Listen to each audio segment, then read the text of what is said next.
Hello and welcome everyone. Happy Easter. I hope you all had a good weekend. Well, we're back with another chapter review of Undead Unluck. We are back with chapter 201. This chapter is titled Deadly Rule Shiritori. This gives us a big hint as to what language's ability will be, which gets revealed later on in this chapter. So this chapter starts off with language laughing and thanking Unluck, because now finally after 4.6 billion years, her dream's coming true. And she's been repeating this 4.6 billion years thing a lot. I feel like with this character, Yoshifumi's trying to drill in the fact that, yeah, the rules, like, are around for, like, the whole creation of the new loop. Because, like, Undead had to go through the entire creation, like, through the normal process. However, Fugo just kind of had to skip in the arc. So just like Undead, the rules have to live through the entire like process over again. It's sort of a cruel punishment in a way. It kind of explains how they're all like kind of so warped in perspective and whatever. They have lived for like a long time, so I guess their normal morality has gone out the window from ages ago. Maybe back in the day when they were first created, they had. Well, I kind of doubt it. I was gonna say maybe they had a bit more sympathy and stuff, but they were just created to like terrorize humans, so I guess not. It's also kind of got me thinking, where do the other Umas just kind of like inhabit when they're not like out yet, not when they haven't been imposed as a rule? We've seen that specifically that the Master Rules are in the sun, but where are the rest of them? Because there's no galaxy unless Uma Galaxy is around, so are they all in the moon maybe? Or the sun's a big place. Maybe they're all in the sun. Well, the sun is kind of its like own entity, so maybe yeah, maybe they are. Maybe he has infinite space in there, and he can keep all the Umas he wants. Maybe they're portions of him because it said that he created them, and technically Sol would be a portion of Luna. And maybe that's why he's so powerful, more powerful than them. Maybe Luna's just straight up more powerful. Because I always wonder what Luna's final role will be by the end of the series. She might have a more truth from Full Metal Alchemist role. I feel like her character design does take inspiration from it, and they literally are both plain white deities like that just are just silently observing. I feel like she'll just be the final villain, like a plot twist final villain at the end of the series. Because we already know there's something going on after her previous conversation with Sol. She's clearly plotting something, but is it for the benefit of the Union, or is it just for the benefit of herself? Maybe she'll be taking out Sun, but it also screws over the Union. Like, she doesn't really care, she just has her own goals.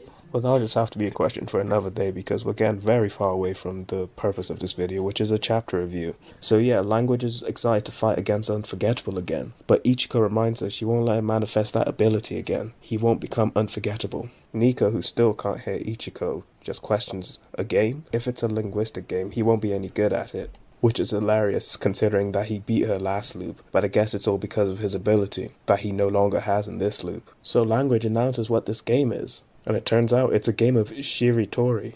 And a couple things with this announcement. So yeah, it confirms that, like I was alluding to last chapter, that Language, similar to Spring, her like way of fighting as an Uma is to force someone into a game. And in this case, the game is shiritori. For anyone who did not know what the game was, me included, luckily Niko explains it to us. In shiritori, you come up with words by using the last syllable in the previous word. And if you use the Japanese syllable N, you lose. It's a pretty simple concept. I've never played the game Words with Friends, but I think it's similar to that. But anyway, this version of shiritori has a bit of a twist to it. You see, they'll be using all the world languages. All 7,000 languages that have been confirmed in this loop will be used. So once every turn, the number of languages you can use will be increased. And if you use the same word twice, you also lose. So from the rules of this game, you can clearly see why Unforgettable would have been the best ability to go up against Language with. Now there's also another twist to this game. In this game, whatever words they use, they'll manifest them, and then those words they use will clash. The goal of the game is to keep coming up with words until one of them dies, so they can die by the clash between the words as well. So this kind of shows that Language kind of does have the ability to just manifest things, like I was talking about in the last chapter, how that book she's holding could be a dictionary, and she just manifested that arrow to attack Ichiko with. So I wouldn't be surprised if she could manifest things outside the confines of this game. Probably having the game as a rule, kind of like in JJK having a binding vow makes the manifestations more powerful, or something like that, but I can see her having the ability outside of the game, especially if she goes into her phase 3 form. Both Ichiko and Niko realize that the plan of this game is to draw it out longer so that she has more access to languages, and they'll be backed into a corner because of their lack of knowledge. Ichiko in her soul form is trying to convey this to Niko, and also says that it's a battle of imagination, and for a hardhead like him, it's probably going to be difficult. But she gets cut off as Niko still can't see her. He tells Language, hurry up, he has got no time to waste. Let's start. It turns out he's so eager to go because Ichiko sustained more damage than he thought, and he wasn't able to administer the minimal amount of treatment needed before putting her in cryo, so he needs to get this done quickly, otherwise her body might be gone forever. Niko says he was never the type to read an instruction manual anyway, and Ichiko just wonders why is he so anxious to get started. So this is probably going to be like the start of their relationship blooming. We can obviously see Niko's very eager to save Ichiko, so hopefully after this arc we can start seeing that relationship start to flourish. Okay, so the game is underway and Language is going first, so she'll be using the last syllable of the word shiritori, which in Japanese is ri. And in Japanese, she uses the word ryusei, which means meteor, and she summons a meteor. Fuko's signature attack, she even mentions that fact. She says she even imagined it with maximum firepower, an iron meteor. So yeah, Language is really going for the kill, and like Ichiko said, this really is a game of imagination, because I didn't even think to imagine a meteor made of iron to increase the firepower. Now it's Niko's turn, and he wanted some clarification on the rules. He asks if whatever we materialize will stay after the round ends. Language gives a wishy-washy answers. She says maybe, maybe not. She says it's dependent on your imagination. If you will it to stay, it will. If you don't, it won't. So Niko decides to use the Eye in Ryusei to summon the Aegis shield from the previous loop, the ultimate defense. But he doesn't imagine it to its full glory. He says he should have asked for more details about it. The shield he summons is a bit wobbly and doesn't look as sharp and defined as the original.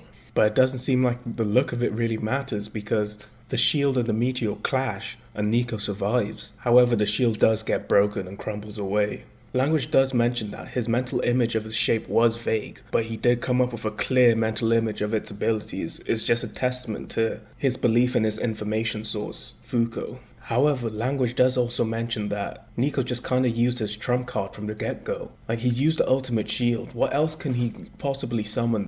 Especially in a game like this where you have to survive a clash of powers. But surely Niko has a plan. It's his go now and he gets to add another language. If he doesn't select one, Language will just select the next most common used language. Niko decides to go with English.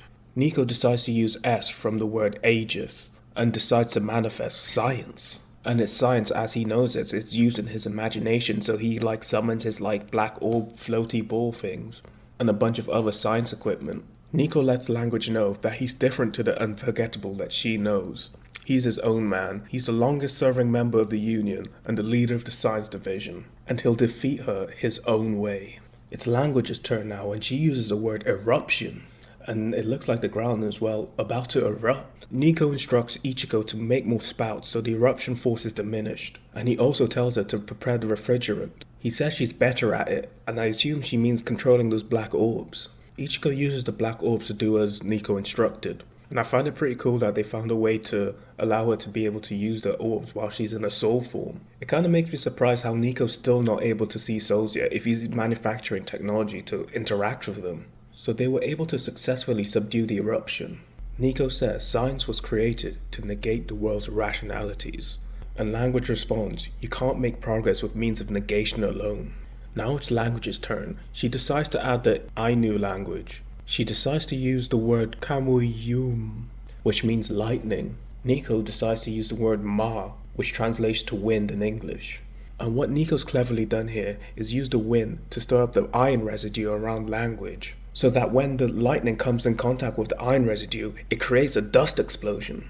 So it turns out the Aegis shield he used at the start of the game was all a setup. He managed to use the iron meteor that Language summoned against her. This dust explosion is where the chapter ends off, and Niko just calls this version of shiritori pretty damn wild, and pretty wild it is.